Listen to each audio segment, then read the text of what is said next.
황창현 신부를 바꾸라고. 전화를 딱 받았더니 당신이 황창현 신부냐고. 내가 황창현 신부라. 당신 요즘 왜 그런 강의를 방송에서 나와서 해서 집안을 평지 풍파를 일으키느냐 거야. 그러니까 내 강의를 듣고 시어머니일 거예요. 시어머니가 내 강의를 듣고 며느리를 불러서 한 소리 한 거지. 나 안 죽는데더라.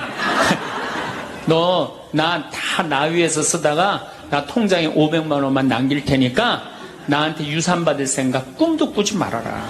그렇게 이제 얘기를 한 거야. 그러니까 그냥 열받으니까 나한테 전화를 한 거죠. 그런 강의 하지 말라고. 그리고 그 자매는 한마디 더 하더라고요. 당신 강의하는 거 재수없다고 그랬죠.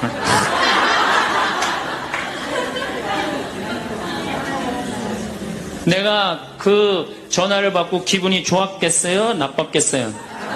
기분은 나빴지만 내가 화가 나고 내 감정을 주체할 정도는 아니었어요. 왜? 상황이 틀리니까. 얼마든지 내가 공격받을 수 있는 얘기를 한 거니까. 그런 다른 의견이 있을 수 있는 거예요. 그걸 일일이 다 대응하려고 그러면요, 나중에 내가 어떻게 될 것 같아요? 미쳐요. 미쳐요. 여러분들, 요즘 나는 가끔 텔레비전 보면서 총리들도, 대통령도 막 신발 막 던지고 막 결함 막 던지고 그러잖아요. 대통령한테도. 우리가 남이 나한테 평가하는 게 전부는 아닙니다. 자기 소신, 자기 확신, 자기 멋이 있으면은요, 누가 뭐라 그래도 별로 거기에 흔들리지 않아요. 근데 그냥 남들 말에 막 귀 기울이고 그냥 거기에 신경 쓰는 사람은 조금만 뭐가 있어도 화를 내고 자기를 주체하지 못하는 거예요.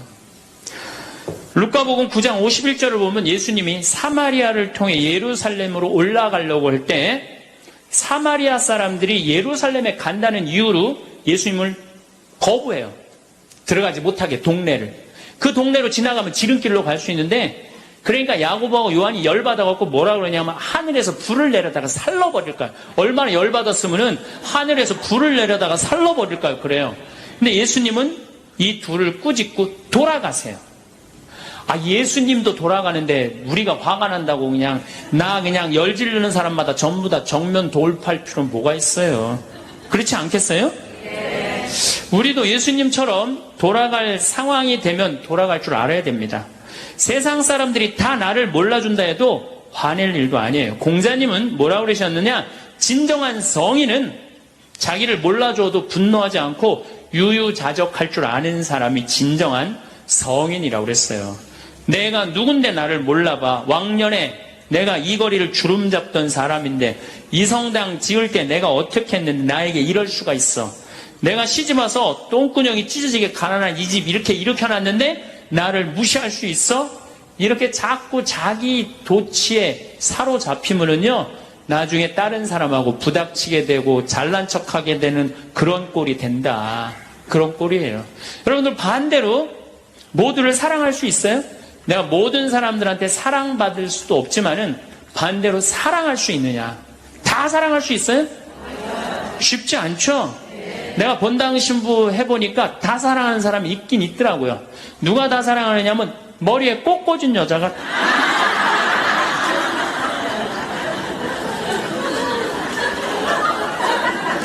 이게 모두를 사랑한다는 게 쉬운 게 아니에요. 근데 우리는 뭐에 지금 쇠뇌가 되어 있느냐면 성당에 나오면 어떻게 해야 된다고 생각해요?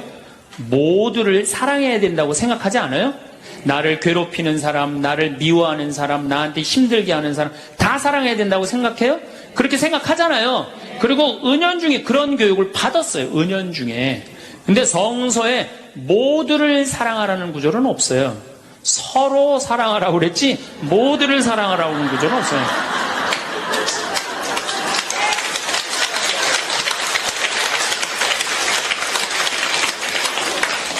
그러면은 이 모두를 사랑하는 게 얼마나 어려우느냐, 요 얘기만 하고 다음 시간에 얘기하도록 하겠습니다. 사람은요, 동그란 사람이 있고 네모난 사람이 있고 세모난 사람이 있고 별난 사람이 있어요. 그렇죠? 근데 꼭 사람 중에 삐죽한 사람이 있어요. 삐죽한 사람. 말 한마디라도 꼭 아프게 하는 사람이 있어요. 그래갖고 내가 그냥 마음 먹고 파마를 싹 했단 말이야. 마음 먹고. 그래갖고 이 동그란 사람이 파마를 딱 했는데 삐죽한 놈이 딱 와서 한마디 합니다. 파마를 왜 그렇게 했어? 얼굴이 떡판 같아 보이잖아. 그럼 이 동그란 사람 피가 뚝뚝 떨어져요, 안 떨어져요? 뚝뚝 떨어지는데 동그란 사람 특징은 뭐냐? 남한테 싫은 소리 하면 안 되는 줄 알고 있는 거예요. 그러니까 동그란 사람이 그렇게 내 가슴에 피가 떨어지면 한마디 해줘야 될 거 아니에요. 내가 떡판이든 뭐든 네가 무슨 상관이냐 이렇게 얘기를 해야 되는데 동그란 사람은 파마를 왜 그렇게 했어? 얼굴이 떡판 같잖아. 그러면 동그란 사람이 뭐라고 그러냐면 그러게 해다 보니 그렇게 됐네. 그리고 어디 가서 울기 시작하냐면 성당에 가서 울기 시작하는 거예요. 예수님, 저 삐죽한 여자가 나보러 떡판이래요. 근데 예수님 당신이 정말로 십자가에서 참고 인내하고 용서하고 사랑했으니까 나도 참고 용서하고 인내하고 사랑할게요. 그래갖고 그냥 겨우 어떻게 주체할 수 없는 걸 다스려갖고 고해성사를 봤어. 고해성사를 봐갖고 용서를 했어. 자기하고 예수님하고 신부님하고는 화해를 했는데 그 삐죽한 사람하고는 화해했어 안 했어요? 삐죽한 사람은 찔렀는지도 모르고 몰라요. 그 사람 피가 흐르는지도 몰라요. 그런데 더 동그란 사람이 미치는 건 뭐냐면 그렇게 찔러놓고 딴 데 가고 막 헤거리고 또 수다 떨면은 동그란 사람이 속으로 무슨 생각이 들어요? 넌 웃음이 나오니? 난 지금 피가 뚝뚝 흐르는데.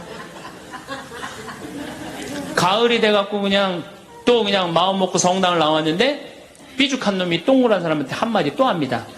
아니 요즘 남편이 돈 못 벌어? 옷을 왜 이렇게 후줄그리하게 입고 다녀? 그러면 또 피가 뚝뚝 떨어지는 거야.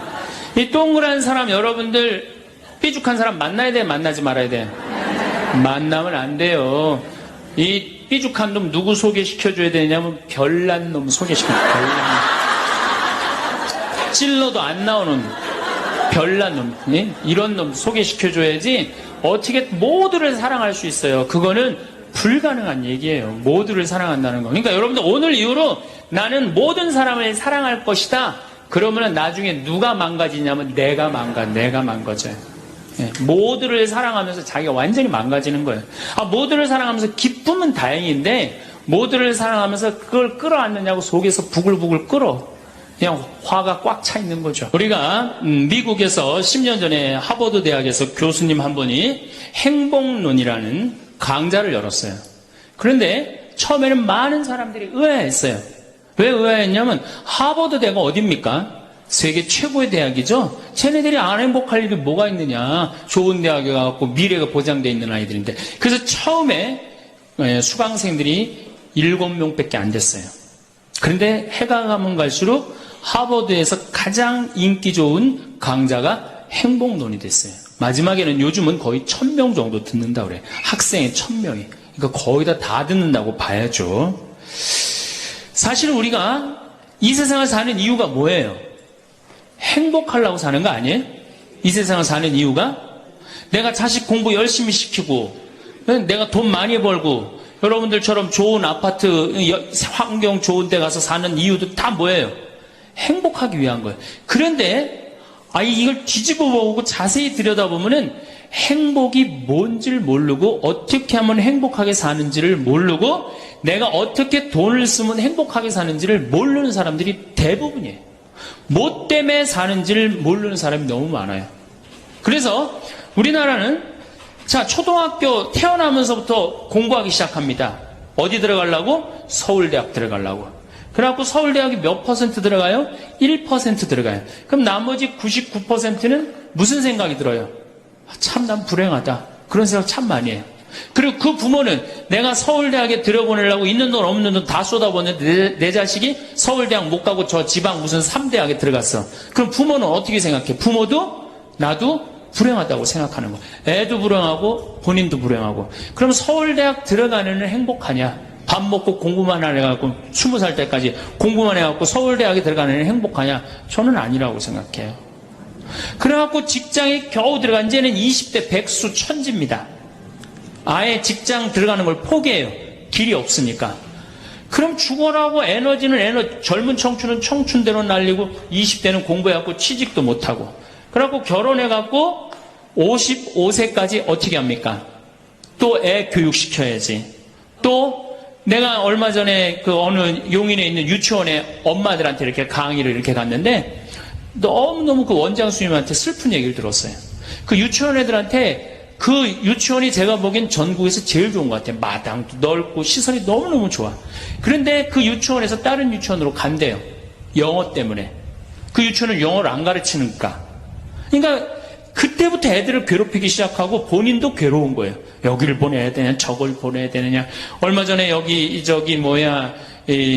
반포 본당에서 여기 와서 피정을 했는데, 아주 중국집, 유명한 중국집 하는 사장님이 여기 왔어요. 신부님, 정말로 그 부모들이 와갖고 애들 스케줄 관리를 해준다는 거예요. 탕수육 하나 시켜놓고. 그러니까 자기가 없는 거야. 오로지 누구한테만 매달려 있는 거야? 자식한테만 매달려 있는 거야. 그러니까 55세까지 했는데 서울대학은커녕 무슨 제3대학에 들어왔어. 본인도 불행해. 그리고 이제 이러고 딱 죽으면 좋은데 이게 죽지도 않네. 100살이 될 때까지. 그러니까 우린 다 불행한 거예요. 그래서 우리나라가 178개 국가 중에 행복 지수가 102등이야. 거의 꼴등이에요, 꼴등. 이렇게 잘 먹고 잘 살면서도 안 행복하다고 그러는 게 슬프지 않아요? 그래서 지금부터 제가 영국 BBC에서 진짜 행복하지 않다는 사람들을 모아갖고 이 10가지, 물론 제가 한 3, 4가지는 바꿨지만은 10가지를 실시를 하고 나니까 딱 3개월 지나고 난 다음에 다 행복하다고. 이렇게 세상이 행복한지 난 모르겠다고 그랬대요. 그래서 내가 지금부터 오늘 이 시간에는 10가지를 얘기를 할 테니까 여러분들 제가 하는 얘기를 잘 듣고 그대로 하면은 분명히 행복합니다. 왜냐하면 내가 행복하니까. 첫 번째, 운동해라. 행복의 첫 번째 조건은 건강입니다. 몸이 아프면요, 아무것도 할 수 없어요. 몸이 아픈 건 뭐든지 귀찮습니다.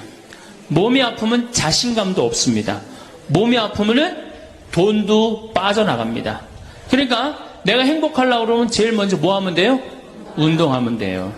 그래서 30분 정도, 일주일에 3번 정도 몸 안에 산소를 충분히 공급해줘야 돼.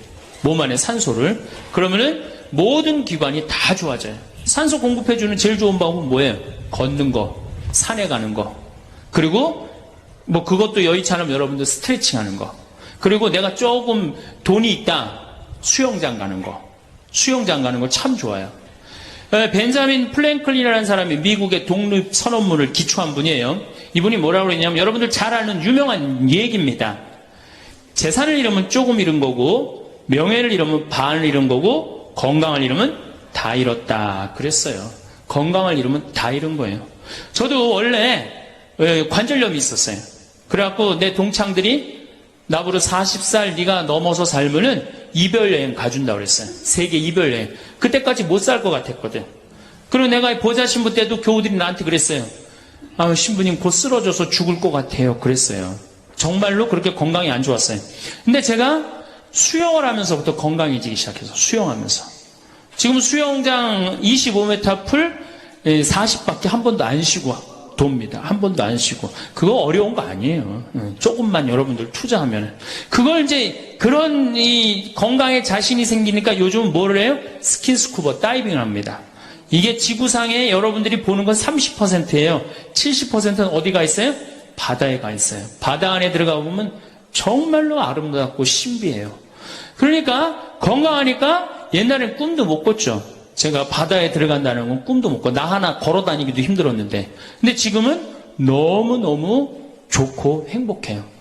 건강의 행복의 첫 번째 조건은 뭐예요? 건강이야. 여러분 오늘 당장에 집에 가갖고 신부님 지금 애 키우고 너무 돈이 좀 빠듯합니다. 쉬운 방법이 하나 있어요. 집에 가서 학원 끊어요. 애들 학원. 학원만 끊으면 여러분들 뭐가 생겨? 돈이 생겨요. 그 돈 가져와서 여러분들 건강 먼저 챙기세요. 그게 자식을 위하는 길이에요. 그래서 행복하려면 뭐 해라? 운동해라. 두 번째, 감사해라. 이거 참 우리가 못하는 것 중에 하나예요. 하루에 5가지씩 감사하라는 거예요. 하루에 5가지씩. 저는요, 이 얼굴은 제가 씹다 뱉은 수제비 같이 생겼어도 이 목소리 하나는 정말로 100만 불짜리라고 그래요. 목소리 좋죠? 제가 이렇게 강론을 잘 못해도 할머니들이 제 손을 꼭 잡고 항상 뭐라 그러냐면 신부님 너무 강론이 귀에 쏙쏙 들어온다고. 그게 강론을 잘하는 게 아니에요. 제 목소리 톤이 이렇게 대중한테 귀에 쏙쏙 들어가는 톤이에요. 얼굴은 씹다 뱉은 수제비 같이 생겼어도 목소리 좋은 건 신부한테는 최고 선물 아니에요? 아니 내가 얼굴 못생긴 거 이거 원망한들 이거 다시 바뀝니까? 안 바뀌어요. 제가 키가 1m 원래는 67이었어요. 근데 30대 후반이 되니까 66으로 줄어들더라고. 요즘 재보니까 65로 떨어지고 있어요. 자꾸 이게 쭈그러들어 키가. 그래 내가 키가 1m 70이 안 넘는다고 원망한들 다시 늘어납니까? 여러분들 중에 내가 가지지 못한 거 아무리 안타까워해도 절대 가질 수 없어요. 내가 머리가 깡통이야. 근데 아무리 두들겨 팬다고 걔가 똑똑한 놈 됩니까? 한 번 깡통은 영원한 깡통 되는 거예요. 그런데 애는 깡통인 현실은 무시하고 내 희망이 서울대학이라고 애를 괴롭히면 여러분들 행복할 것 같아요? 행복하지 않아요. 내가 가지고 있는 것을 감사하는 거. 이게 굉장히 중요합니다.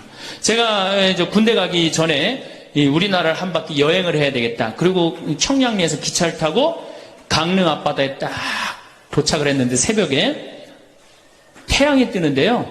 구름 한 점 없는 바다에서 태양이 뜨는데요. 불덩어리가 떠오르는 거예요. 전 지금도 그걸 보여주게 하신 하느님 아버지한테 정말 감사해요. 여러분들 그런 태양 보신 적 있으세요? 3대가 공을 쌓아야지 봅니다. 바닷가에 사는 사람들도 잘 못 봐요. 왜냐하면은 뜰 때 항상 구름이 이렇게 깔려 있지 그냥 맨 바다가 있기는 그것이 절대 쉬운 게 아니에요. 근데 그때 막 군대 가기 바로 직전에 하느님께서 그 태양을 보여주실 때 제 마음이 어떻겠어요? 이거는 얼마나 감사해요. 그러니까 매일매일 감사해야 돼요. 저는 맨날 수원에 있는 어머니 아버지한테 감사하잖아요. 이렇게 인사. 이렇게 목소리 좋게 놔주셔서 감사하다고. 또 작년에 제가 아프리카를 갔었어요. 아프리카를 갔는데 세렝게티 초원을 갔어요. 세렝게티 초원이 얼마나 넓으냐면 서울서부터 대전까지 한 평야예요. 딱 한눈에 펼쳐져요. 믿어지지가 않죠. 가서 보세요. 신부님 무슨 돈으로? 학원만 안 보내면 다 생깁니다. 학원만 안 보내면 다 생겨요. 그런데 서울서부터 대전까지 딱 펼쳐졌는데 마침 누때 이동 시기에 우리가 같이 이렇게 다니는 거하고 맞물렸어요. 200만 마리가 이동을 하는데 여러분들 200만 마리 상상이 가요? 그 푸른 초원에 누때 200만 마리가 이동을 하는데 내가 이 하느님이 창조의 세상에 내가 들어와 있구나. 그걸 느끼는 거예요. 감사하는 거예요. 그리고 우리 인생 돌아보면요. 억울한 거, 분한 것만 생각하면 여러분들 도움돼요? 우리가 습관을 잘못 길렀어요.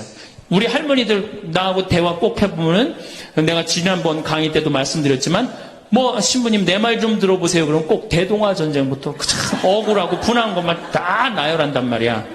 그럼 그 인생 행복하겠어요? 인생 돌아봐서 즐거웠던 거, 행복했던 거. 여러분들 아이가 첫 걸음 뛰었을 때 행복했어요? 안 행복했어요? 그때 막 흥분됐죠? 그렇게 행복했던 순간은 다 까먹고 억울하고 분한 것만 그대로 차곡차곡 쌓아놓으면 그 사람이 행복할 것 같아요? 내 아이가 처음으로 엄마라고 그랬을 때 행복했어요? 안 행복했어요? 그럼 그것만 생각하라는 거예요.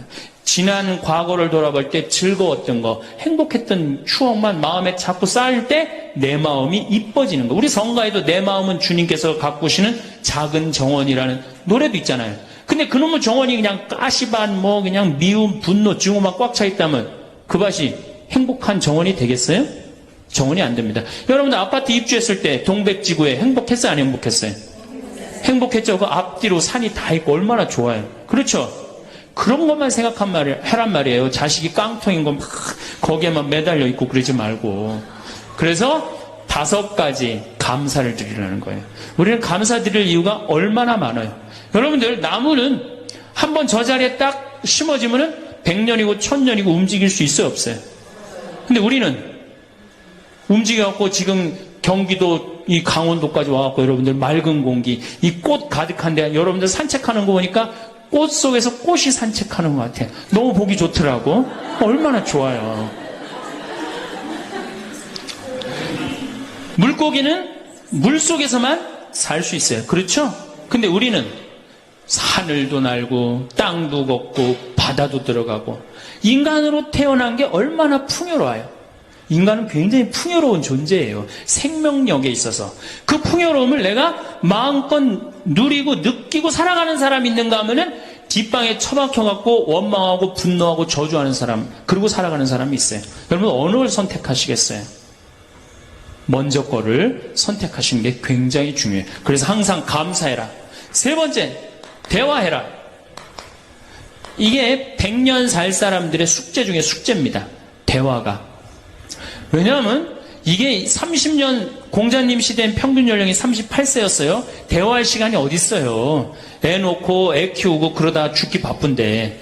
근데 지금 애가 다 직장에 다니고 손자 손녀까지 낳는데도 내가 죽어야 안 죽어요? 그러면 그 많은 시간 뭐하고 살 거예요? 그 많은 시간 대화하고 살아야 돼. 나하고 영적으로 맞는 사람하고 이야기하는 거 굉장히 중요합니다. 영적으로 맞는 사람이랑 대화하는 거.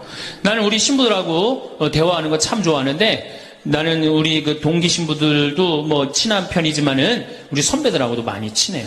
내가 아주 좋아하는 신부 베드로 신부가 작년에 나하고 북유럽을 여행을 가기로 했는데, 이 신부가 몸이 아파갖고 다시 복귀를 해요. 그러니까 이제 다시 본당 신부로 발령을 받아서 이렇게 일반 여행을 가기 싫고 성주순례를 가고 싶었나 봐요. 나하고 약속을 깨고 저는 혼자 북유럽을 가고, 이 신부는 메주고리를 갔다 왔어요. 메주고리를 갔다 왔는데, 내가 이제 교구청 강의 나가거나 교구에 강의 나갈 일이 있으면 그 집에서 잠을 잘 자요. 이제 그 성주순례 갔다 오고 난 다음에 그 집에서 잠을 자는데, 그 신부가 미안했는지 성주순례 갔다 온 이야기를 해주는 거예요. 메주고리는 40년 동안 성모님이 4명한테 매일 발현한대요.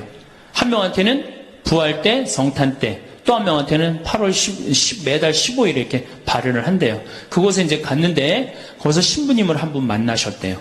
어떤 신부님을 만났느냐 하면은 이탈리아 신부님인데 시실리 본당 신부님을 만났대요. 근데 이 신부님은 나이가 굉장히 80이 다 된 할아버지래요.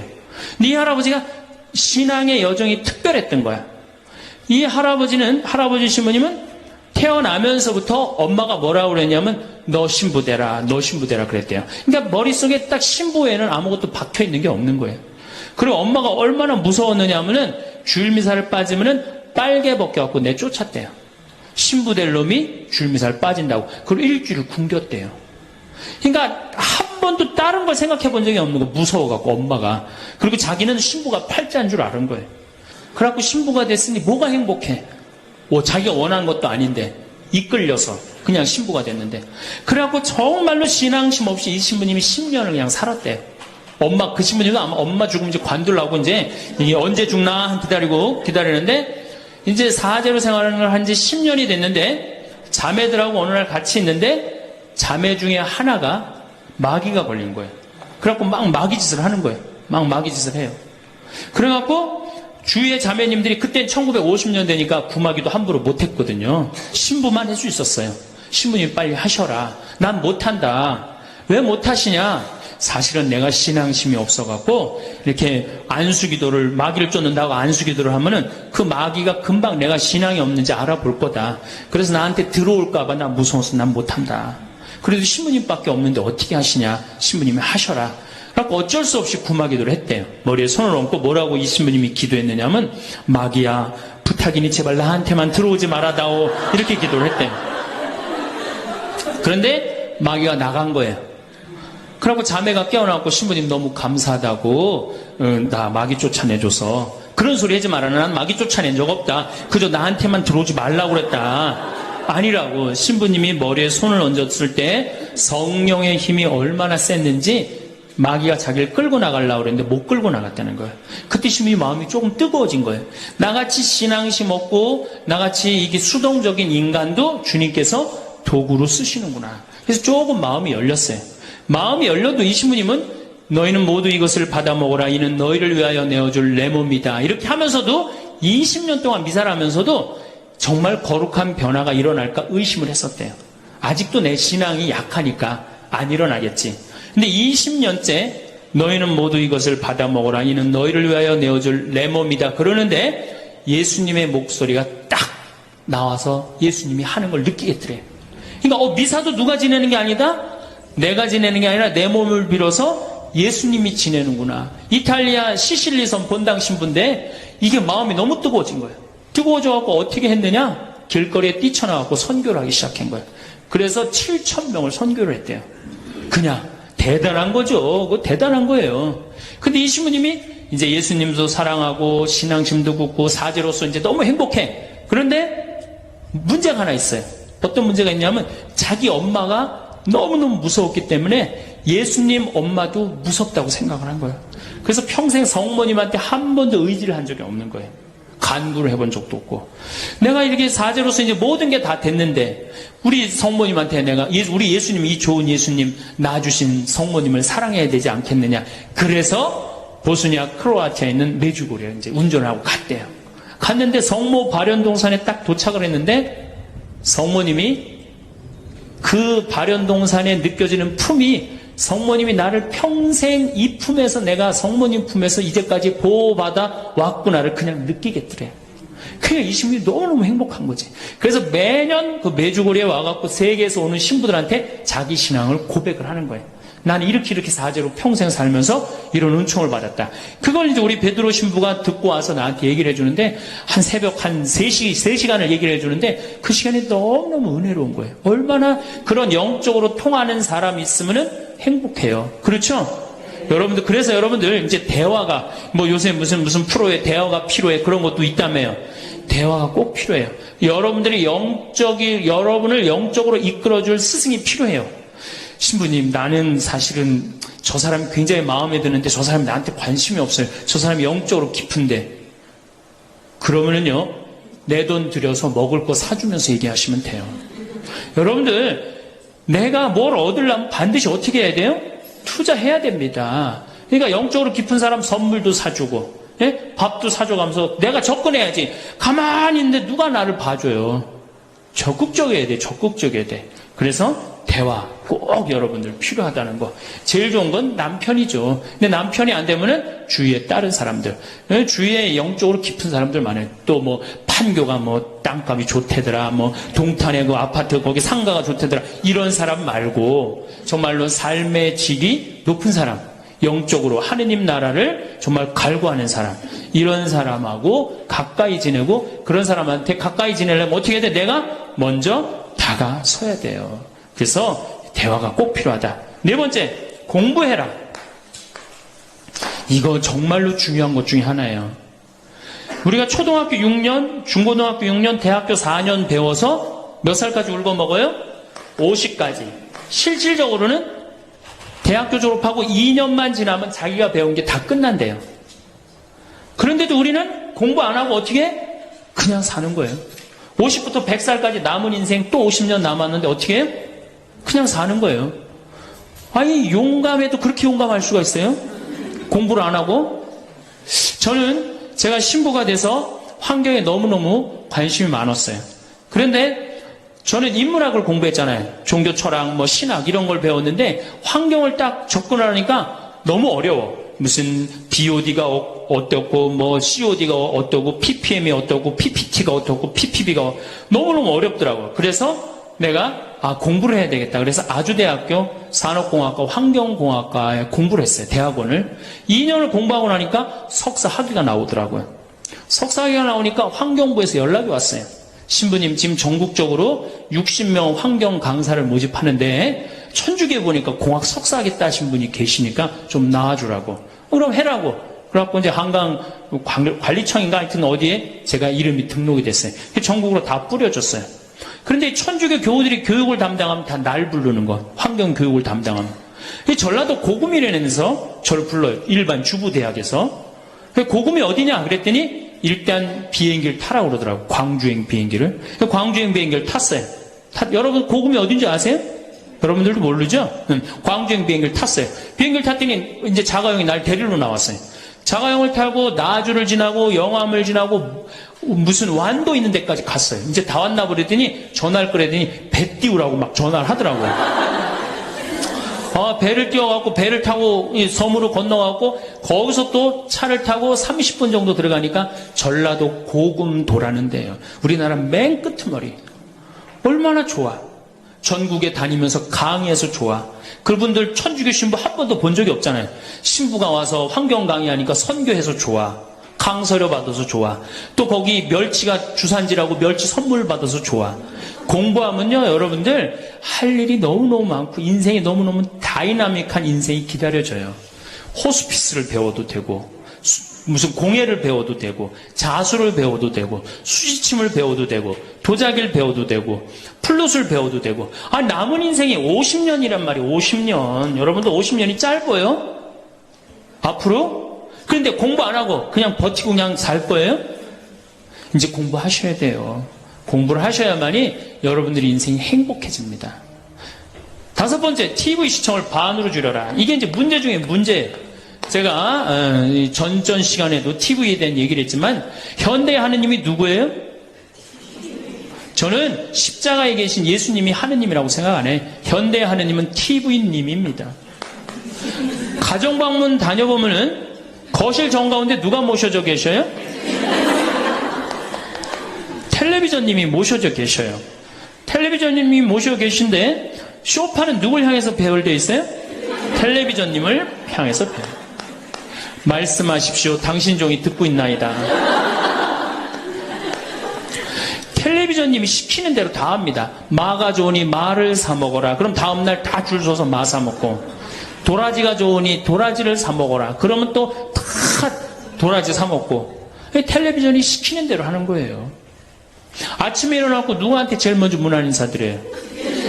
KBS님 밤새 안녕히 주무셨습니까? 사실 평화방송에 인사하는 경우들은 좀 나아요. 그래도 아침에 아침 미사도 하고 그 새벽에 성모님 강의도 나오고 묵주기도도 나오고 그러잖아. 근데 꼭 KBS님 밤새 주무셨습니까? 더 기가 막힌 건 주무실 때. 텔레비전님 주무시기 전엔 절대 안 자요. 텔레비전님이 주무셔야지 어떻게? 나도 오늘 일과가 끝났구나 이러고 잔단 말이야. 이러니 머릿속에 뭐가 들어있겠어? 아무것도 들어있는 거 없는 거죠. 머릿속에 책을 읽어야 될 거 아니야. 책을. 우리나라 사람들처럼 책 안 읽는 사람 없어요. 10명 중에 4명이 1년에 한 권도 안 읽는데 이 중에도 한 권도 안 읽는 사람들 많을 거예요. 심각한 겁니다. 예. 저한테 그래요. 신부님 그렇게 매일 강의하면서 여기 농사 지면서 토담집 지면서 언제 그렇게 농사꾼 신부 유럽에 가다라는 책도 쓰셨고 이번에 환경 에세이 어디로 가야 하는 책도 쓰셨느냐고. 텔레비전만 안 보면 그 시간 충분해요.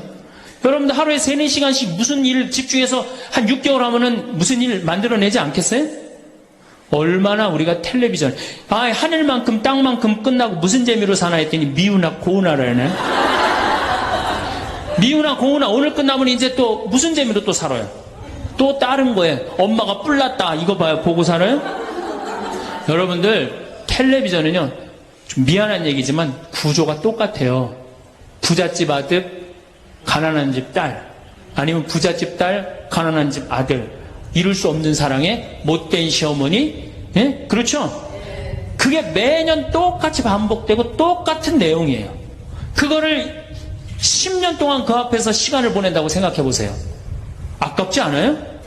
그 시간에 해야 될 일이 얼마나 많은데, 대화도 해야 되고 운동도 해야 되고 감사도 해야 되고 공부도 해야 되는데 이걸 전부 다 어디다 갖다 쏟아부어? 텔레비전에 갖다 쏟아부어요.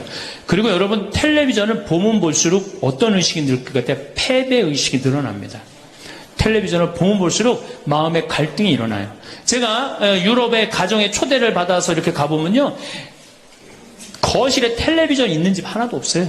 쇼파는 다 어떻게 서로 마주보게 배열되게 돼 있어요. 근데 우리나라는 완전히 텔레비전에 완전히 미쳐 있어요. 그러니까 이 두 개만 치면 여러분은 행복합니다. 자식하고 텔레비전만 치시면은 여러분들은 행복할 수 있어요.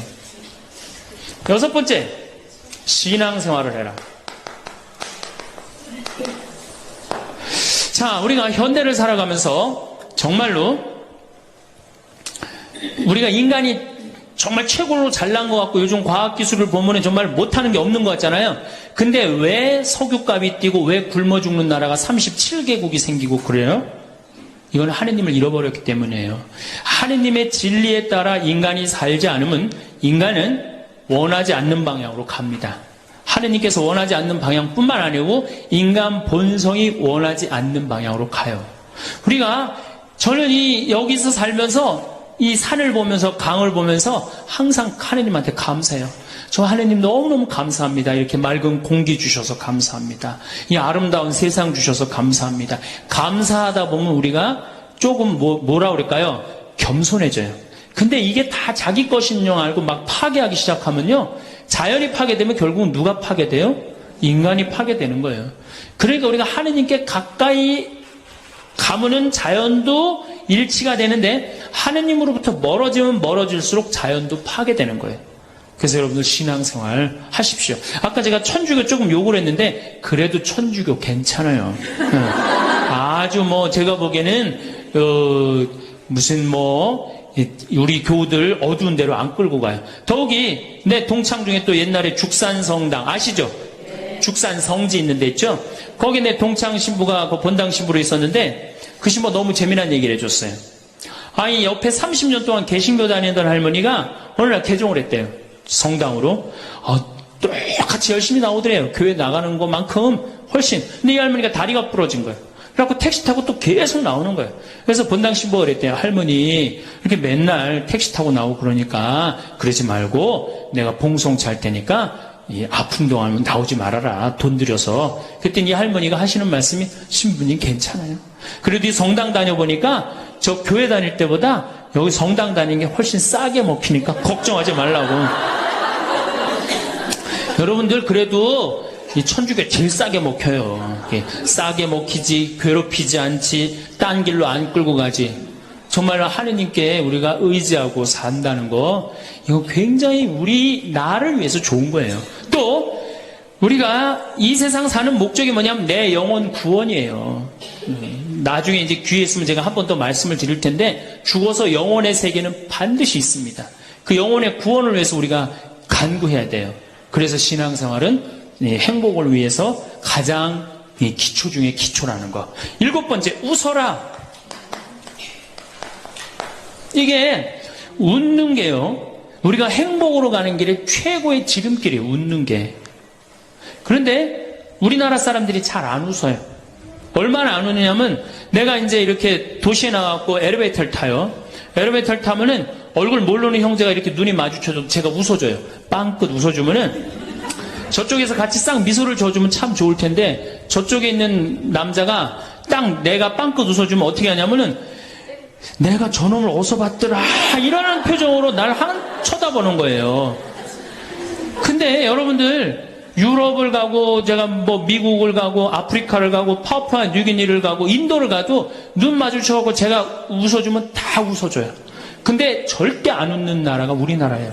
얼굴 모르는 사람 이렇게 마주쳐갖고 웃으면요, 심지어는 여기 우리 생태마을을 찾아오는 사람도 제가 웃어줘도 안 웃어요. 그만큼 경직되어 있는 거예요. 여러분들이 간지러움을 태우고 수술한 사람이랑 마취를 하고 수술한 사람이랑 깨어날 때 누가 덜 아플 것 같아요? 놀랍게도 간지러움을 태우고 수술한 사람이 덜 아프다는 거예요. 웃는 게 우리한테 그만큼 좋은 거예요. 근데 이게 이제 50대 된 여인한테 이제 저 여인이 인생을 어떻게 살았느냐 안 살았냐가 딱 보여요. 50대 된 여인이 막 항상 웃고 그런 얼굴은요, 50대 되면 얼굴 오똑하고 눈 이거 다 똑같아. 얼굴이 그 얼굴은 다. 그런데 늘 웃고 살아온 자매는요 참 예뻐요. 편안해 보이고 주름이 한 560개 정도 이렇게 탁 하면서 얼굴이 굉장히 편안해져요.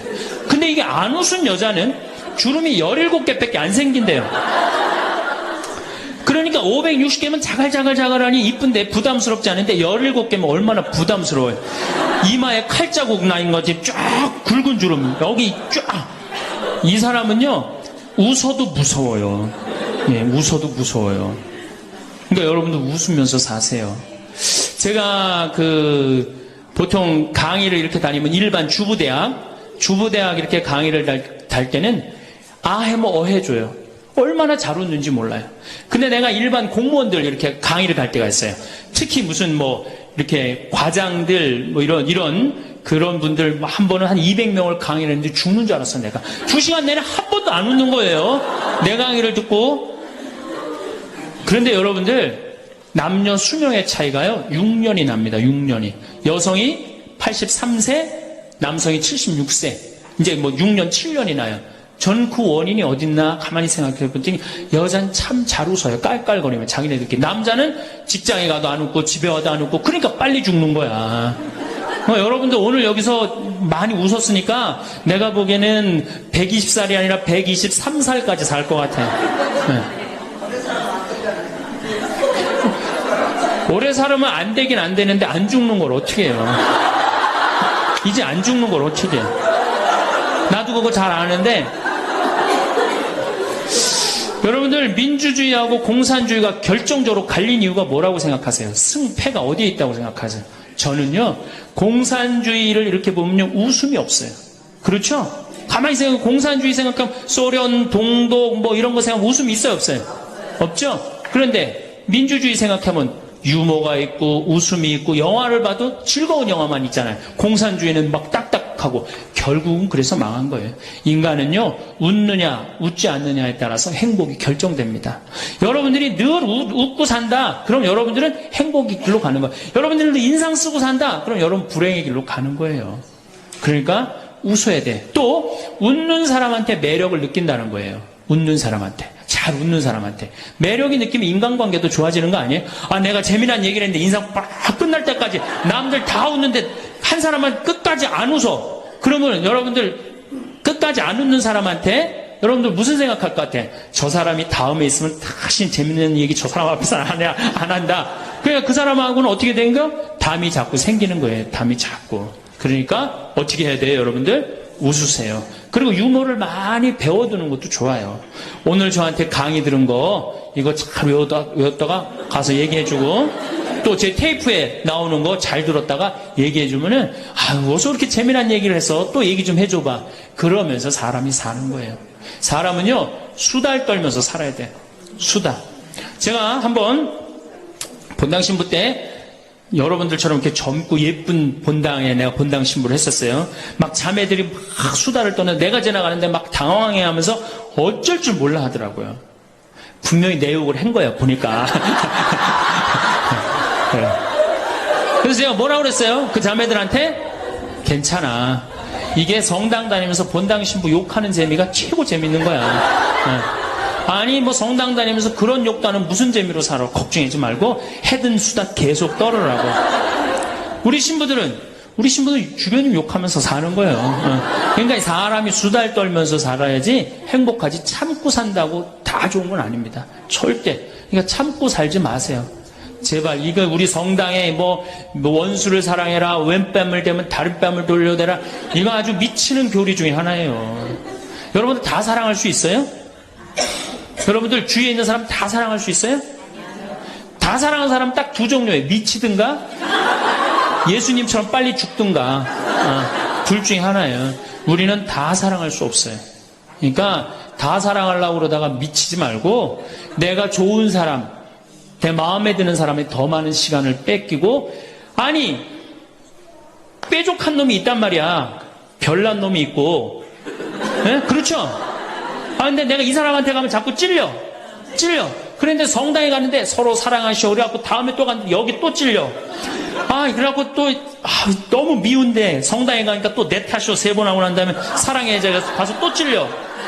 갈 때마다 찔려. 그래갖고 내 마음이 상처 투성이야. 근데 아들이 학교 갔다, 엄마 나 학교 다녀왔어. 그래, 집에, 엄마 왜 그래? 말 시키지 마. 나 승질나. 여러분들, 차라리 그렇게 찔리는 게 나아요. 그 사람을 안 보고 기쁜 마음으로 있다가 아들을 기쁘게 맞이하는 게 나아요. 이 사람 안 만나도 여러분들 인생 안 망가져요. 이 사람 안 만나도 억지로 가서 그거 찔리지 마시고 안 만나면 시간이 지나면 이 사람 이뻐져요. 근데 막 가서 막 들이대고 막 이게 삐죽한 놈한테 가갖고 계속 나는 구역장이니까 끝까지 사랑해야지 그러고 가다가 미치든지 죽든지 둘 중에 하나를 합니다. 8번째, 전화해라. 자, 여러분들, 제가, 저는 수원교구 신부예요. 수원교구 신부인데, 저는 다행히 우리 원주교구 주교님이 허락을 하셔서 평창에 들어와서 살고 있습니다. 근데 사실은 신부는 본당 신부가 최고예요. 뭐라고 그래도 교우들하고 함께, 아이들하고 함께, 할머니, 할아버지들하고 함께 살 때 신부는 행복한 거예요. 저는 여러분들 이제 오늘 가시면은 여기 정막 강산이에요.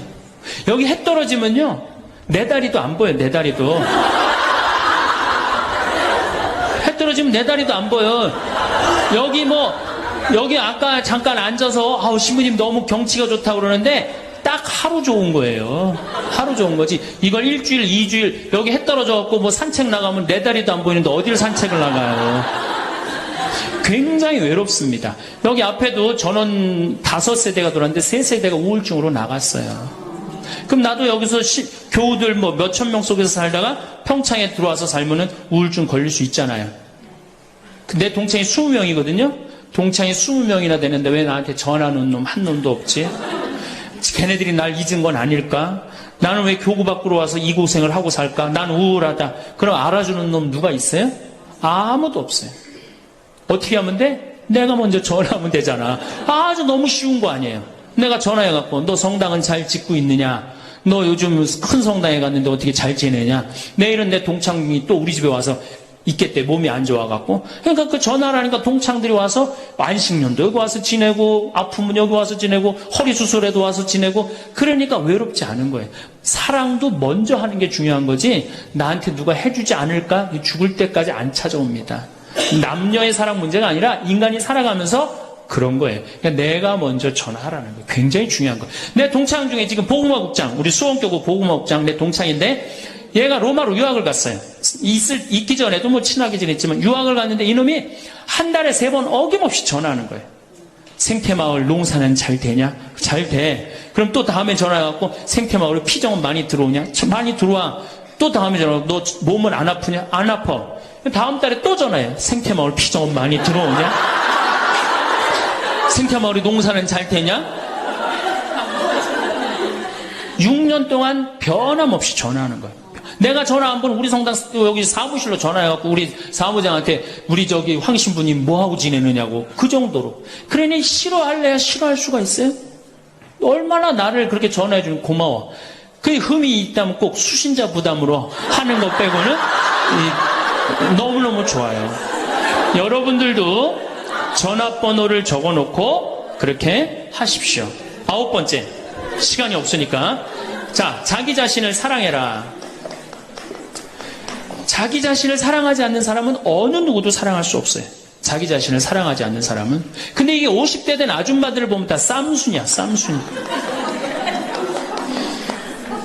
자식 보면 자식 보고 싸워요. 내가 너한테 해준 게 얼만데 서울대학도 못 가고 저 지방대학 가고 자취비 무슨 뭐 등록비 이런 거 내 속을 새기냐. 그리고 아들 보면 싸워요. 누워갖고 그냥 빈둥빈둥 거리면 이 왼수 같은 놈은 나가 돼지라 그러고. 남편 보면은 남편 보고 싸워요. 당신 나한테 시집 와갖고 나한테 해준 게 뭐 있냐고 그러고, 내가 눈이 뼈지. 시집 오기 전에 내가 그때 눈이 뼈지. 저 인간을 믿고 내가 시집 오랐다고 그러고 남편 보고 싸워요. 시어머니 보면 시어머니 보고도 싸워. 왜 죽지도 않고 그렇게 나를 이렇게 괴롭히냐고. 왜 쌈순이가 될까요? 우리나라 40, 50대 주부들이 자기가 행복하지 않기 때문이에요. 다 해주면은 이게 자기 도리라고 큰 착각을 합니다. 그런데 시간이 가면 갈수록 상실감을 느껴요. 이젠 본인이 행복하려고 노력하세요.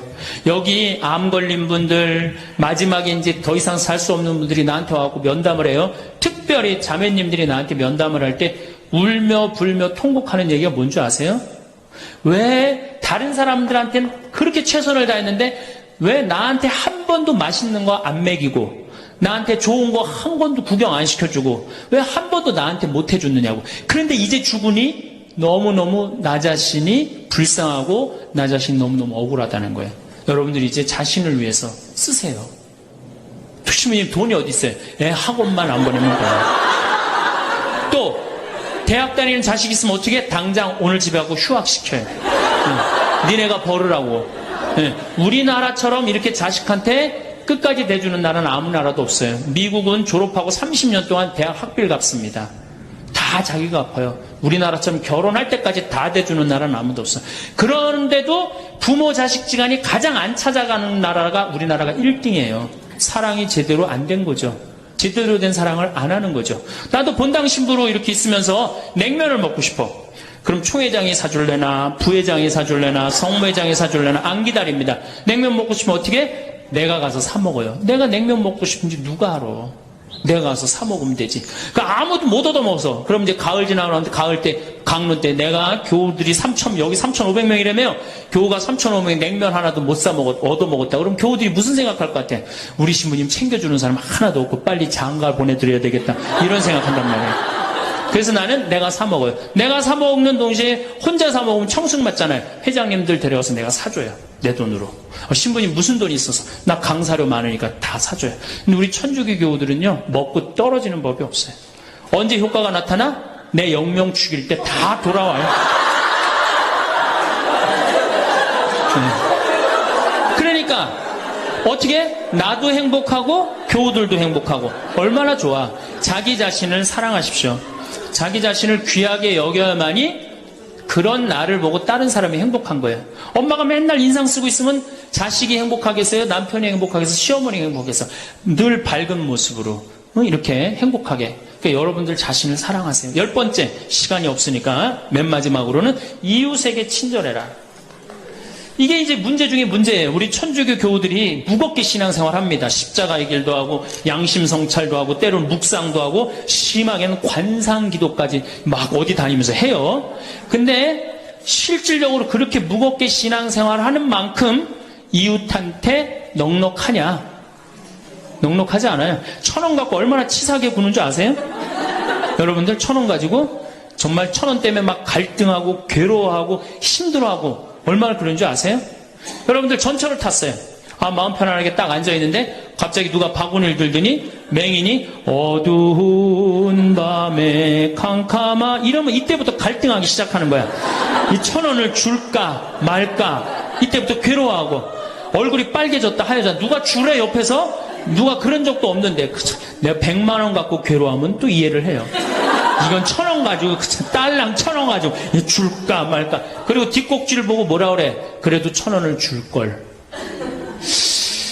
하느님이 이런 나를 보고 하늘에서 무슨 생각할 것 같아요?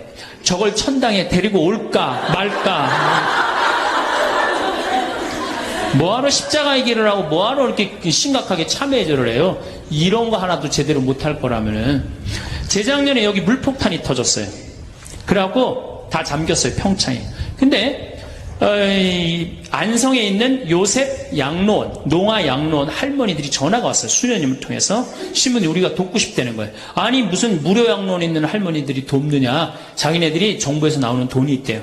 그래서 1,000원씩 고수톱 칠 때 고리도 뜯고 음식물 남기면 1,000원씩 모은 돈이 50만 원을 모아뒀대요. 그래서 여기 우리 형제 중에 조립식에 사는 형제가 집이 다 떠내려갔어요. 그래서 와라. 그랬더니 80만 원을 갖고 왔어. 할머니들이. 한 4-5분이 말 못하는 할머니들이. 그리고 이불 12채, 전기밥솥 하나. 아니 무료 양론에 사는 할머니도 1년에 한 번씩 돕는다는데 그 살기 좋다는 동백에서 살면서 한 번도 안 도우면은 여러분들 천당 갈 것 같아요? 못 가. 아니 우리가 너무 이웃한테 인색하게 살아요. 내가 시장에 나갔어. 시장에 나갔는데 다리 잘린 분이 이 고무 타이어를 하고 막 음악을 틀고 껌을 이렇게 리어카에 밀고 와. 그러면은 야 천당 갈 공로 쌀 기회가 오는구나. 이런 생각을 해야 되는데 무슨 생각을 해? 제발 내 쪽으로는 오지 마라.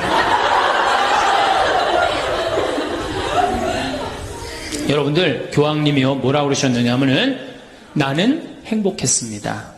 여러분들도 행복하십시오. 그리고 가셨죠? 요한 바오로 2세 교황님이. 저는 그 말이 이 세상 어떤 명언보다도 명언이라고 생각해. 인간으로 와서 행복하게 살아야 돼요. 갈 때 행복하게 가야 돼요. 여러분들 신앙생활하는데 우울하게 하면 안 됩니다. 정말 내가 하느님 믿는 거 아니야. 온 우주의 아버지가 내 아버지 아니에요. 그 주인이 얼마나 행복해. 뭐 때문에 여러분 고통스러운지 아세요? 욕심 때문에 고통스러운 거예요. 그 욕심만 조금만 내다버리면 마음이 얼마나 자유로워요. 다닐 때도 얼마나 많고 구경할 때도 많고 얼마나 아름다워요. 우리 그냥 대한민국처럼 아름다운 나라가 어디 있어요. 세계에서 제일 아름다운 나라가 대한민국이에요. 다녀볼 때 너무 많아. 결론으로 자 여러분들 지금 오늘 이제 집에 가면은 당장에 경복궁 먼저 가세요. 경복궁의 비원을 한번 가보세요. 그 그 조경이 얼마나 멋있어. 뭐 남편 손을 잡든 자식 손을 잡든 친구 손을 잡든 가갖고 도시락 해갖고 거기서 딱 까먹으면 바로 왕비만마 바로 되는 거 아니에요? 옛날엔 거기 누가 들어갔어요? 지금은 들어갈 수 있어요 없어요? 있잖아요. 5,000원, 10,000원만 내면 5,000원만 되면 왕비가 될 수 있는데 그 행복한 길을 우리가 땅바닥 우울하게 쳐다보느냐고 못 찾아가고 있는 거예요. 그래서 전 여러분들이 행복했으면 좋겠어요. 여러분들이 행복해야지 대한민국이 행복합니다. 예, 감사합니다. 제가 작년에 아프리카 잠비아 무프리나라는 지역을 다녀왔습니다. 이곳은 인구가 15,000명인데 에이즈 환자가 1,600명이에요.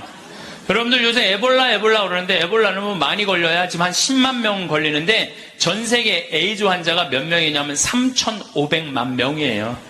물론 이제 에이즈는 어느 정도 정복했다고 보는데 어쨌든 아프리카는 아직도 에이즈 환자가 굉장히 많아요. 한 15,000명 사는데 인구가 한 1,600명이 에이즈에 걸려 있는 거예요. 그래서 수녀님들이, 그것도 우리나라 수녀님들이 이 에이즈 걸린 아이들이에요. 뭐 나이 먹은 사람은 이미 죽었고 에이즈 걸린 아이들 이렇게 약도 대주고 영양제도 대주고 그럽니다. 그래서 제가 작년에 가서 우리 의사 선생님들, 또 이 사람들이 이가 아파도 일을 못 빼요. 그래서 이제 치과 의사 선생님들 모시고 가서 에이즈 환자는 이게 이 빼는 게 굉장히 위험해요. 막 이렇게 이 날카로운 뭐 치과 도구가 이렇게 찔리면 안 되는데 작년에도 그런 위험이 있었는데 올해 간 선생님이 저 수원에서 치과하는 우리 열심한 교우 선생님이 해다 찔렸어요. 그 에이즈 이 피가 이렇게 찔린 거죠. 그래서 어쨌든 이제 뭐 의사 선생님들 모시고 와갖고 이도 빼주고 에이즈 아이들 영양제도 좀 대주고. 그러니까 엄마가 또 빨리 죽으니까 애들 고아 아이들이 많은 거야. 근데 얘네들도 에이즈에 걸려갖고 나오는 거예요. 근데 얘네들이 5kg가 넘어야지 약을 먹는데 5kg가 안 돼. 3kg밖에 안 되는 거예요. 그래서 분유를 먹이면요 일주일 만에 얘네들이 5kg가 돼요. 그리고 금방 쑥쑥 몸무게가 늘어요. 그래서 거기 보육시설에 가서 분유도 좀 이제 대주고. 그리고 돈이 없으니까 학교를 못 다니는, 초등학교를 못 다니는 아이들이 한 700명 정도 되는 거예요. 수녀님들이 그 아이들을 모아다가 공부를 가르치는데 돈이 없으니까 책 12권을 가지고 한 명이 공부를 하는 거야. 그래서 필요한 게 뭐냐니까 책을 사달래. 그래갖고 가갖고 2명이 한 권을 볼 수 있도록 해줬어요.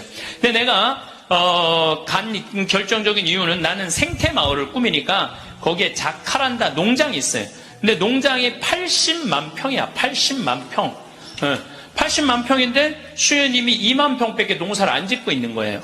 그래서 내가 수녀님한테 물어봤어요. 수녀님, 이거 농사 다 지면은 보육시설, 병원, 그 다음에 학교 다 운영할 수 있을 텐데 왜 2만 평밖에 못 꾸미고 있느냐? 그랬더니 신부님, 우리는 맨손으로 농사 짓는다는 거예요. 포크레인도 없고 트랙터도 없고 경운기도 없어서. 여러분들 맨손으로 농사 지면요 한 사람이 1,000평 이상 못 져요. 얼마나 농사가 힘든데요. 내가 생태학교 운영했을 때 학생들 입학을 많이 해요. 막 20명, 30명. 내가 물어봐요. 생태학교에 왜 입학했습니까? 제가 이제 은퇴를 해서 예전에 땅을 한 4,000평 사둔 게 있는데 그거 이제 농사 지려고 농사 배우러 들어왔습니다. 그럼 한번 해봅시다. 그래갖고 이제 3월 한 달 동안 모종 내고 거름 뿌리고 막 해요. 한 달 지나고 나서 내가 다시 상담을 해요. 어떻게 농사 이제 한 4,000평 질만 하십니까? 그러니까 해보니까 이게 쉽지 않으네요. 한 1,000평 정도 할 수 있을 것 같아요. 그래요. 3월, 4월, 5월, 더운 이제 6월 이제 지나고 나서 학생들 여름방학 할 때 제가 물어봐요. 이제 한 몇 평이나 농사 질 수 있을 것 같으냐고. 그러니까 이분들이 하는 얘기가 한 10평 질 수 있을 거래. 10평. 맨손으로 농사 짓는 게 진짜 힘들어요. 예. 근데 수녀님이 거기서 맨손으로 농사를 짓고 있는 거야. 그러니 포크레인도 없고 트랙터도 없고 경운기도 없다는 거야. 수녀님 얼마면 되겠냐니까 2억이면 되겠대. 걱정하지 말아라. 내가 한국에 가서 2억 만들어서 보내주겠다. 내가 또 뻥이 또 엄청나게 세요. 내가 신학교 다닐 때 내 뻥이, 별명이 뭐냐면 황뻥이었어. 황뻥. 일단 뻥을 쳐놓고 한국에 돌아와갖고 내가 강의 때 몇 번 얘기했어요. 평화방송에도 나가고. 내가 여러분들 아프리카에 정말로 멋있는 일을 하고 싶은데 1,000만 원씩 20명만 도와주면 좋겠다. 여러분들 재산 5억 중에 10분의 1 5천만 원은 내 거 아니라고 생각해야 된다. 그거는 어려운 이웃 도와주라고 하느님이 축복 준 거다. 나는 5천만 원까지 필요 없다. 그저 1,000만 원씩 20명만 날 도와주면 좋겠다. 라고 얘기를 했는데 절에 다니는 분들, 교회 다니는 분들, 성당, 종파 초월이야. 성당 다니는 분들, 아무 데도 안 다니는 분들, 이런 분들이 돈을 보내주는데요. 3개월 만에 2억이 들어온 거예요. 난 너무너무 감사해요. 네. 그분들이 정말 큰 마음 먹고 평생 모은 거 내신 분들도 많더라고요. 또 한 분은 마장동에 있는 분은 그냥 500원짜리, 1,000원짜리 따모 한 500만 원을 갖고 온 거예요. 그걸 그냥 드럼통에 싸갖고 와서. 하여튼 감동적인 일이 너무 많았어요. 그런데 이제 2억이 딱 이제 3개월 만에 들어왔는데 2억 들어온지 모르고 계속 전화해갖고 돈 보내준다는 거야. 그럼 내가 전화 받아갖고 이제 2억 들어왔으니까 그만 보내셔도 된다고 이렇게 말을 할 수가 있어야지. 돈을 보내준다는데. 계속 받았어요. 계속 받았는데, 내가 요새 강의 때문에 책상에 못 앉았는데, 어젠가 그제 여기 평화방송 강의 준비한다고 밤 12시에 들어갔는데, 1,000만 원을 또 전주에서 어떤 분이 또 보냈더라고. 그것까지 합쳐서 들어온 돈이 7억 1,000만 원이 들어온 거야. 7억 1,000만 원. 아니 2억이면 되는데 7억이 들어오니까요. 사람의 마음이 간사해지더라고요. 난 그래서 이걸 하면서 그 복지시설 사람들 이해가 되더라니까요. 그 돈 떼어먹는 사람들 이해가 되더라니까. 이래서 떼어먹는구나. 그럼 어쨌든 내가 이제 포크레인 트랙터 경운기 사주기로 했으니까 그거 사주러 나갔어요. 나는 공투 조그만 걸 사주려고 갔는데 수현이 말을 바꾸는 거예요. 공투는 안 된다는 거예요. A10을 사자는 큰 거. 왜냐면은 여기 개미산이 한 2,000개 있어요. 농장 안에. 개미산이 있으니까 농사를 못 짓는 거예요. 개미산 때문에 가려서 2,000개나 되는데 얘네들이 짐은 100년 동안 짓는 거야. 산 하나를. 100년 동안 지니까 얼마나 크겠어. 여기 이건 말도 안 돼. 이거 한 2층 정도 되는 큰 개미산을 줘놓는 거예요. 그럼 거기다 농사를 지려면 이게 보통 하나에 100평 정도 차지하고 있거든요. 그 농사를 지려면 장정 둘이서 꽃갱이로 한 달을 뽀개야 그거 하나를 뽀개는 거야. 그 2,000개를 언제 뽀개? 그래서 포크레인을 사달라는 건데 공투를 사주면 바가지를 꼽으면은 그 개미산을 포크레인 못 이겨요. 그래갖고 포크레인이 넘어진다는 거예요. 사달라면 1m 20짜리 큰 거 사달라는 거예요. 공투는 한 7천만 원이면 되거든요. 근데 그냥 A10을 사러 나갔더니 2억 8,700이야. 돈 좀 떼어먹어 보려고 그랬더니 떼어먹을 돈이 없는 거야. 그래도 우리나라 포크레인을 사주려고 그랬더니 우리나라 건 안 된대. 서비스 포크레인은 하면서 호수라는 게 막 터져요. 이렇게 연결되어 있는 게 큰 기계를 하니까 그거를 고치는 거는 볼보밖에 없는 거야. 그래서 볼보로 살라고 그랬더니 이거 엄청 비싼 거예요. 그래갖고 어떻게 약속을 했으니까 2억 8,700짜리 포크레인 샀어요. 그 트랙터 6천만 원짜리 사고 경운기 2대 1,200만 원짜리 사서 작년에 11월 달에 인천항에 가서 택배로 붙였어. 또 이 포크레인이 너무 크니까 포크레인을 잘라요. 난 또 포크레인 자르는 거 처음 알았어. 포크레인을 잘라갖고 컨테이너 2대 나눠서 보낸 거야. 기술자를 보내갖고 붙이는 기술자도 보내고. 근데 여러분들 포크레인하고 트랙터만 보내면 걔네들 알아서 일해요? 기술자도 따라가야 되네. 그러니까 작년 11월 달에 포크레인 트랙터 택배로 붙일 때 기술자 둘도 택배로 붙였어. 그런데 이 기술자들 둘 한 달 월급 완전히 기계를 고칠 줄 아는 기술자를 찾아서 보내야 되니까 둘 한 달에 800만 원이에요. 그 1년 쓰면 1억 아니야. 돈이 팍팍 줄어드는 거야. 이제 그거 이제 끝나고 난 다음에 거기 걔네들이 그냥 기술자가 따라가면 알아서 해요. 기름 대야 되잖아요. 기름도 한 달에 1,000만 원씩 되는 거예요. 기름도 한 달에 1,000만 원씩. 예, 기름도 한 달에 1,000만 원씩. 돈이 막 완전히 줄어드는 거야. 근데 수녀님이 내가 처음에는 빈말인 줄 알았대요. 2억 보내주겠다고. 근데 포크레인 보내지, 기술자 보내지, 기름값 보내지. 그러니까 수녀님이 자신감이 생겼나 봐. 신부님 귀양 도와주실 거 우리가 닭을 팔고 싶은데 지금 잠비아는 여름이에요. 45도까지 올라가요. 그러니까 보통 1시간 거리에 닭을 못 파는 거야. 상하니까. 그러니까 신부님 냉동고를 보내주면은 닭을 팔 수 있을 것 같다는 거야. 얼마냐니까 2,200만 원이래. 2,000이면 돈도 아니지만 1억씩 막 나가는데 걱정하지 말아라. 내가 보내주겠다. 내가 보내줬어요. 냉동고를 보내줬더니 수녀님이 너무 신난다는 거예요. 왜 신나냐 그러니까 한 마리도 못 팔던 닭을 한 달에 1200마리씩 판다는 거예요. 1200마리씩. 그런데 수녀님이 또 전화를 해서 신부님 문제가 생겼다는 거야. 무슨 문제가 생겼냐니까 닭을 너무 많이 팔다 보니까 닭장이 모자라요. 닭장이. 닭장 줘달래, 닭장. 그래서 얼마면 되냐 하니까 1억이면 된대. 좋다. 이제 들어온 돈이 다 나가게 생긴 거 이제. 좋다. 닭장 줘주겠다. 그래서 작년에 이제 벽돌 찍는 기계, 닭털 뽑는 기계 다 보내줘서. 그래갖고 이번 여름에 대학생들 20명을 데리고 가서 닭장을 줘주고 왔어요. 내가 이번에 우리 대학생들 20명을 데려와서 너무너무 놀랐어요. 왜냐하면 엄마들이 얘네들 문제 있어서 얘네들 고생시킨다고 보냈는데 걔네들이 가서 일하는 걸 보는데요. 너무 잘하는 거예요. 너무 즐겁게. 그러니까 걔네들은 다 내가 보니까 몸으로 살 놈들을 머리로 살라고 그러니까 걔네들이 몸으로 사냐 얼마나 너무너무. 그래서 얘네들이 닭장 다 줘주고 닦아놓은 땅이 10만 평이야. 10만 평.